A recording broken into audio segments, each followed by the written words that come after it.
This is Radar from the Red Tape Blog coming at you with another edition of movie reviews and observation number 234. It's been a little bit of time, people get busy. So the first movie I watched was In Violent Nature. It was a type of movie, slasher movie, where I guess certified fresh by Rotten Tomatoes. Don't understand why. It's barely 90 minutes, so that's a good thing. It wasn't too long.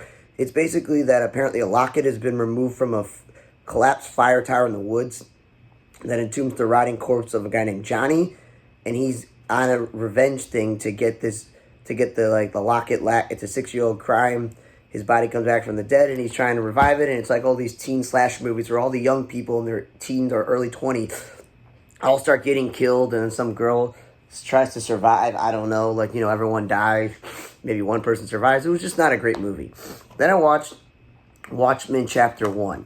So DC Animated Universe, after the Crisis on Infinite Earths, but even before that, they're like, we're done with movies that are in the same universe, so we're just going to make one-offs.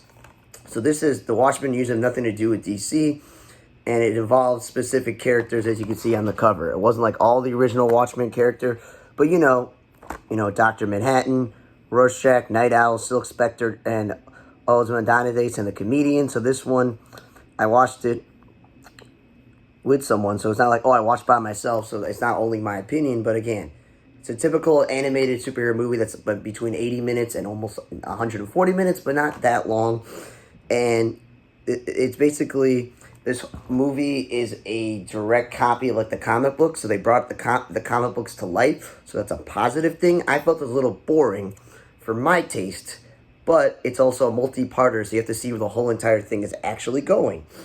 And this movie is basically in 1985, where there's basically an outlaw vigilante. It's everyone is living their life except for Rorschach, and the comedian dies. And the whole entire movie is Rorschach trying to see if it's a conspiracy or something. Are they targeting mass heroes? So obviously he reaches out to all the other heroes to see if they know anything, the mass villains. And yes, so it's an interesting enough movie because, again, I'm a sucker for superhero movies, but also DC animated movies, that I would love to watch the second part to see where it goes from here. So not terrible, but not bad.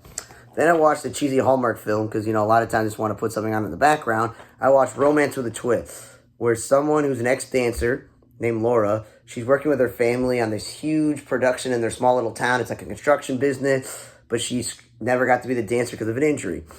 And world-class Arias, who's the star of the town, comes back to town for performance. He's super famous and big time in what he does.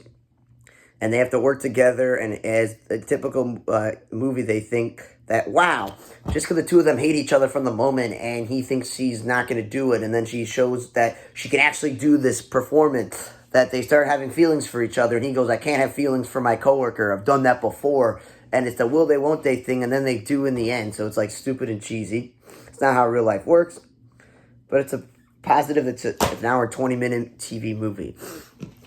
Now we're getting to the movies that I actually really enjoyed. I watched the movie Arcadian finally. The Skokie Public Library keeps telling me that it has to go back. Well, guess what? Your archaic system from the pandemic of renewing items automatically, but also putting it on my account, the moment that you put it on the hold shelf, I have to wait till someone picks it up from the hold shelf, either in the library or the bookmobile, then transport it to their house. Then they got to transport it to my grandma's house, or I got to go to their house and pick it up. That adds all this time. So I was like, I have to watch this movie before they get on my case. And I've been trying to watch every Nicolas Cage movie ever. So it's a certified rotten fresh tomato. It's a post-apocalyptic movie. The library put a horror sticker on there. And you can be like, yeah, it's horror. There's weird creatures in there and people die. I'm familiar with Jaden Martell from a few movies. I'm not really familiar with Maxwell Jenkins. So this is in the near future, dystopian future, where they're not sure how many people are living. And Nicolas Cage is typical crazy guy. He's bored. He has this big compound. Things are locked up. He has a system in place about you can't go out at nighttime. He's got a good, trusty dog. They got a greenhouse. They got all these different things where they can be safe where they are. And he's stuck raising 2 twin boys, I'm assuming, because in the movie they showed him with 2 babies at the beginning. And the whole entire movie is him, training his kids how to survive. And you just got to follow these rules. But one of the sons likes to go to this other compound and do work there, even though there's a team of people already doing the work. But also he likes the girl. And there's these, apparently, you can't go out at night because there's mysterious and evil creatures that are like underground and attacking you in the night. So that's why you don't go out at night. So at least in the horror aspect, these creatures are weird and creepy and you're trying to stop them and they're killing people. So it's like a horror film. It's more of an action. And in the end, Nicolas Cage and his kids have to survive these creatures coming and attacking them. That's like the whole plot of the movie. I'm not giving anything away. You know, it's all about survival in the future with these like drown-dwelling creatures. And it's an hour 28 to 29 minute movie, so it's not too long of a movie.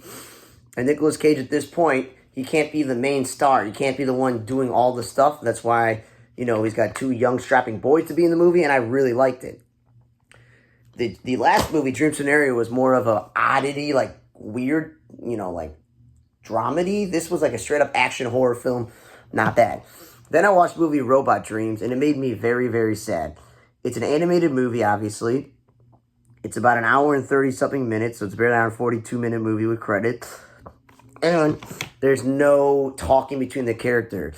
There's music, there's like sound effects, but it's a movie about a dog who lives in the 1980s. And he's like a lonely dog, so he buys a robot, builds it, and then become friends. And the plot is he's forced to abandon the robot at the beach, and will they ever meet again? So you have to go through the whole entire, like, end of fall when they close the beach to back to the summer of how he's going to get the robot back.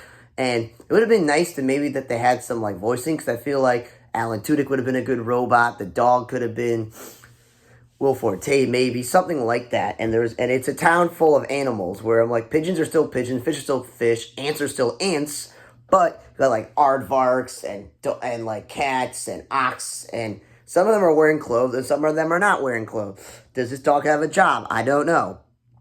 There's all these different animals throughout the movie that do different things, and there are moments I was sad, there was moments I was happy, there were moments I laughed. So it got the wide range of emotions in this movie.